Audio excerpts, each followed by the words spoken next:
নতুন করে ফের দুর্যোগের আশঙ্কা রয়েছে।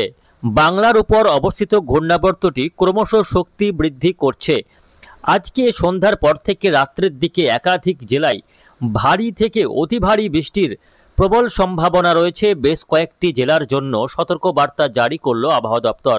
সুপ্রিয় সুধী দর্শক, এই মুহূর্তে আবহাওয়া দপ্তরের পক্ষ থেকে পাওয়া আবহাওয়ার গুরুত্বপূর্ণ আপডেট। আর কিছুক্ষণের মধ্যে বেশ কয়েকটি জেলাতে অতি ভারী বৃষ্টিপাতের আশঙ্কা রয়েছে। আজকে রাতভর বিভিন্ন জেলায় দফায় দফায় ভারী বৃষ্টি চলবে।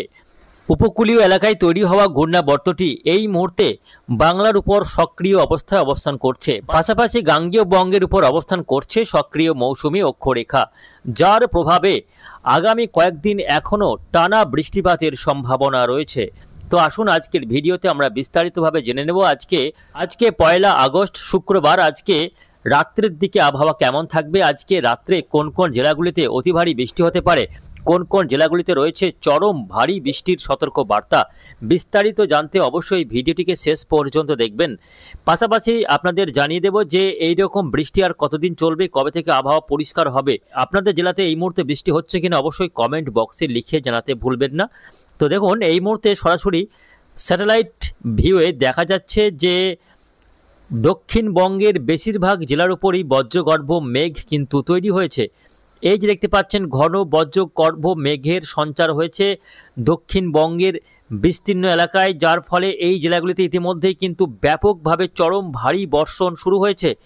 তার মধ্যে দেখা যাচ্ছে বীরভূম জেলার নলহাটি, রামপুরহাট, সাঁইথিয়া, সিউড়ি, বোলপুর, বর্ধমান জেলার কাটোয়া, পশ্চিম বর্ধমানের দুর্গাপুর, আসানসোল, চিত্তরঞ্জন, এদিকে নদিয়ার শান্তিপুর, চাকদা, পাশাপাশি হুগলির আরামবাগ, এদিকে চাকুলিয়া সহ খড়গপুরে ব্যাপক অতি ভারী বৃষ্টি চলছে।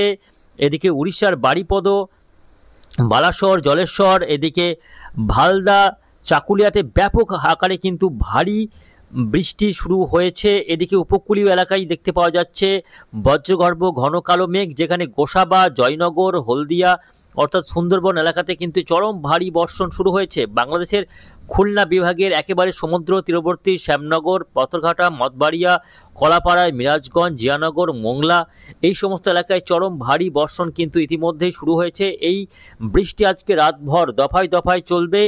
এইদিকে উত্তরবঙ্গের মালদার কিছু কিছু এলাকা, দক্ষিণ মালদা এবং মুর্শিদাবাদ জেলা ধুলিয়ান থেকে শুরু করে আজিমগঞ্জ, বহরমপুর, লালগোলা, ভগবানগোলা এই সমস্ত এলাকায় ব্যাপক চরম ভারী বর্ষণ শুরু হয়েছে। বাংলাদেশের নবাবগঞ্জ, মাদারীপুর, রাজশাহী, এদিকে পুঁথিয়া, লালপুর, ভেড়ামারা, পাবনা, আলমডাঙ্গা, কচতপুর এই সমস্ত এলাকাগুলিতে কিন্তু চরম ভারী বর্ষণ এই মুহূর্তে শুরু হয়েছে। আজকে সন্ধ্যা রাত্রে ব্যাপক ভারী বৃষ্টি চলছে এবং এই বৃষ্টি আর কতদিন চলবে, আজকে রাত্রের দিকে কোথায় কেমন ভারী বৃষ্টি হতে পারে, আসুন আপনাদের একটু বৃষ্টি বজ্র মোডে আপনাদের দেখাবার চেষ্টা করব। আমরা একটু বৃষ্টি বজ্র মোডে আপনাদের নিয়ে যাচ্ছি। তো দেখুন, আজকে কিন্তু চরম ভারী বর্ষণ শুরু হয়েছে। গাঙ্গেয় বঙ্গের বেশিরভাগ জেলাতেই কিন্তু বৃষ্টি শুরু হয়েছে। এই মুহূর্তে যে ঘূর্ণাবর্তের কথা বলছিলাম, সেই ঘূর্ণাবর্তটি এই মুহূর্তে বেশ খানিকটা উত্তর পশ্চিম দিকে সরে গিয়ে বিহারে অবস্থান করছে এবং সংলগ্ন পশ্চিমবঙ্গের মালদা, মুর্শিদাবাদ এই জেলার উপরে কিন্তু ঘূর্ণাবর্তটি সক্রিয় রয়েছে। পাশাপাশি মৌসুমী অক্ষরেখা সেটাও কিন্তু এই উত্তর মুর্শিদাবাদ জেলার উপর অবস্থান করছে। কিছুটা বীরভূম জেলাতে এর প্রভাব পড়ছে।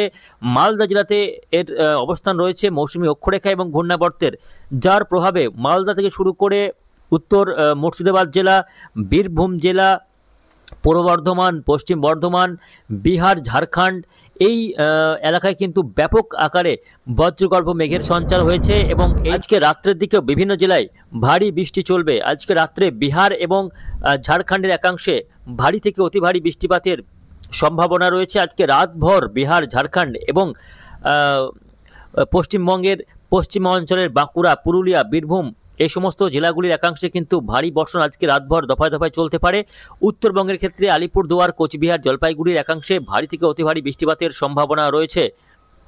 আগামীকাল শনিবার সকাল থেকে ফের কিন্তু বৃষ্টিপাতের ব্যাপক সম্ভাবনা। আগামীকালও ঘূর্ণাবর্তটি বিহারে অবস্থান করবে, বিহারের পাটনা সংলগ্ন এলাকা এবং এদিকে ভগলপুর, দেওঘর এলাকাতে অবস্থান করবে, যার ফলে আগামীকালও বিহারে ব্যাপক ভারী বৃষ্টিপাতের সম্ভাবনা রয়েছে।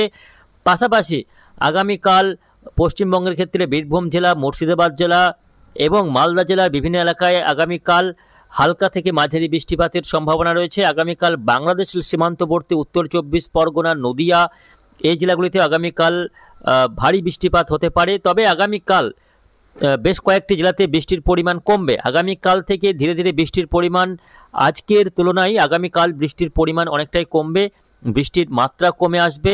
আগামীকাল দক্ষিণ 24 পরগনা, তার সঙ্গে 2 মেদিনীপুর, ঝাড়গ্রাম এই সমস্ত জেলাগুলিতে বৃষ্টির মাত্রা বেশ খানিকটা কমে আসবে। তবে উত্তরের জেলাগুলিতে আগামীকালও বৃষ্টি চলবে। মালদা, দিনাজপুর, আলিপুরদুয়ার, কোচবিহার, জলপাইগুড়ি এই জেলাগুলিতে আগামীকালও বৃষ্টি চলবে। পাশাপাশি আগামীকাল শনিবার নদিয়ার শান্তিপুর, কৃষ্ণনগর, চাকদা, পান্ডুয়া, তার সঙ্গে উত্তর 24 পরগনার উপর দিকের অংশগুলি, কলকাতার আশপাশের এলাকা এবং মুর্শিদাবাদ জেলার বিভিন্ন এলাকাতে আগামীকাল শনিবারেও কিন্তু বিক্ষিপ্ত বৃষ্টি নজরে আসবে। বাংলাদেশের ক্ষেত্রে রাজশাহী এবং রংপুরে আগামীকাল বৃষ্টি রয়েছে। অর্থাৎ আগামীকাল দক্ষিণবঙ্গের ক্ষেত্রে বৃষ্টির মাত্রা কিছুটা কমে গেলেও উত্তরের দিকের জেলাগুলিতে আগামীকাল বৃষ্টি চলবে। অর্থাৎ সমুদ্রের দিকে, সমুদ্রের ধারে যে সমস্ত জেলাগুলি রয়েছে, মেদিনীপুর, ঝাড়গ্রাম, দক্ষিণ 24 পরগনা এই জেলাগুলিতে আগামীকাল বৃষ্টির পরিমাণ কমবে। তবে উপরের জেলাগুলির দিকে বৃষ্টি কিন্তু চলতে থাকবে এবং এই বৃষ্টি আগামীকাল সামান্য কমে গেলেও আবারও 3 তারিখ থেকে আবারও নতুন করে দুর্যোগের আশঙ্কা রয়েছে। আগামী 3রা আগস্ট রবিবার, সেক্ষেত্রে দেখা যাচ্ছে গাঙ্গেয় বঙ্গের সব জেলাতেই নতুন করে আবারও বৃষ্টির মাত্রা বাড়তে পারে। কলকাতা, হাওড়া, হুগলি, উত্তর 24 পরগনা, মেদিনীপুর, দক্ষিণ 24 পরগনা, পাশাপাশি বাঁকুড়া, পুরুলিয়া, বীরভূম, মুর্শিদাবাদ, নদিয়া, 2 বর্ধমান, উত্তরবঙ্গের মালদা, দিনাজপুর, আলিপুরদুয়ার, কোচবিহার, জলপাইগুড়ি এই জেলাগুলিতে আগামী পরশু অর্থাৎ রবিবার থেকে ফের নতুন করে বৃষ্টির মাত্রা বাড়ার সম্ভাবনা রয়েছে। আগামী 4 আগস্ট সোমবারেও ব্যাপক ভারী বৃষ্টি হতে পারে। বীরভূম জেলা, মুর্শিদাবাদ জেলা, তার পাশাপাশি বাঁকুড়া, পুরুলিয়া এই সমস্ত জেলার একাংশে কিন্তু ভারী থেকে অতি ভারী বৃষ্টি হতে পারে। নলহাটি, রামপুরহাট, সাঁইথিয়া, মুর্শিদাবাদ জেলার আজিমগঞ্জ, বহরমপুর, বেলডাঙ্গা, এদিকে বীরভূম জেলার সিউড়ি, পশ্চিম বর্ধমানের আসানসোল, চিত্তরঞ্জন, বাঁকুড়া, পুরুলিয়াতে আগামী 4 আগস্ট ব্যাপকভাবে ভারী থেকে অতি ভারী বৃষ্টি হতে পারে। এখানে 30 থেকে 50 মিলিমিটার পর্যন্ত ভারী বর্ষণের ব্যাপক আশঙ্কা রয়েছে। ফলে এই সমস্ত জেলাগুলির যে সমস্ত নদী রয়েছে, সেই নদীগুলির জলস্তর আশঙ্কাজনকভাবে বাড়তে পারে। বিভিন্ন এলাকায় ভূমিধস এবং বন্যা পরিবেশ তৈরি হতে পারে এই সমস্ত জেলাগুলিতে। অর্থাৎ পশ্চিমের দিকের জেলাগুলিতে ব্যাপকভাবে কিন্তু বন্যার আশঙ্কা রয়েছে। উত্তরবঙ্গের জেলাগুলিতেও আগামী 4 আগস্ট থেকে ভারী বৃষ্টি হতে পারে। আলিপুরদুয়ার, কোচবিহার, জলপাইগুড়ি এই জেলাগুলিতে। পাশাপাশি দক্ষিণবঙ্গের কম বেশি সব জেলাতে হালকা থেকে মাঝারি বৃষ্টি আগামী 3 তারিখ, 4 তারিখ, 5 তারিখ এই দিনগুলিতে কিন্তু বৃষ্টি চলবে। ফলে এখনই বৃষ্টির হাত থেকে রেহাই নেই। আগামী কয়েকদিন দফায় দফায় বৃষ্টি চলবে। মাঝে 2-1 দিন বৃষ্টির মাত্রা কমলেও এখনও প্রায় টানা 7-8 তারিখ পর্যন্ত এই বৃষ্টি কন্টিনিউ করবে বলে এই মুহূর্তে আপডেট। ফলে বুঝতে পারছেন বাংলাতে কিন্তু বর্ষার শুরু থেকে বৃষ্টি শুরু হয়েছে, যে বৃষ্টি এখনও চলছে এবং আগামী কয়েকদিন এই বৃষ্টি চলবে বলে জানা যাচ্ছে। কবে আবহাওয়া পুরোপুরি পরিষ্কার হবে তা নিয়ে এখনও অবধি কোনো আপডেট পাওয়া যায়নি। পরবর্তীতে আপডেট পেলে অবশ্যই আপনাদের জানিয়ে দেবো।